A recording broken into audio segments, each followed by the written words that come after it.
Hi అండి అందరికీ. నేనైతే చూడండి శనగగింజలు అయితే ఇలా వేపేసి బెల్లం అయితే రెడీ చేశాను అనమాట. పిల్లలు తింటే మంచి ఆరోగ్యంగా ఉంటారు. అలాగే రక్తం తక్కువగా ఉన్న పిల్లలు, బాగా నీరసంగా బలహీనంగా ఉన్న పిల్లలకి ఇలా పెడితే చాలా మంచిదండి. నేనైతే ఇలా తీసుకొచ్చి చేశాను అనమాట. ఇంతకన్నా మంచిది ఏంటంటే మన పచ్చి శనగగింజలు అనేవి పొద్దున్నే పరగడుపుతో తింటే రక్తం లేని వాళ్ళకి రక్తం పట్టిద్ది. కానీ పిల్లలు అయితే ఆ పచ్చి శనగగుళ్ళు తినడానికి చాలా ఇబ్బంది పడతారు. అందుకని మనం ఈ విధంగా వేపేసి వాళ్ళకి పెడితే కొంచెం ఈజీగా తింటారనమాట. హాట్గా కొంచెం బెల్లంతో తీపిగా తింటారు. ఈ రెండు కలిపి తింటేనే చాలా మంచిదండి.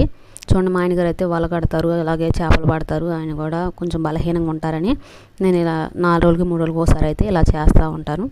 అదేవిధంగా మీకు కూడా వీడియో చూపించి ఇలాగా తింటే మంచిదని చెప్పాలనిపించింది నాకు. అందుకనే వీడియో అయితే తీస్తున్నానండి. మరి నచ్చితే మాత్రం లైక్ చేయండి, షేర్ చేయండి, సబ్స్క్రైబ్ చేసుకోండి.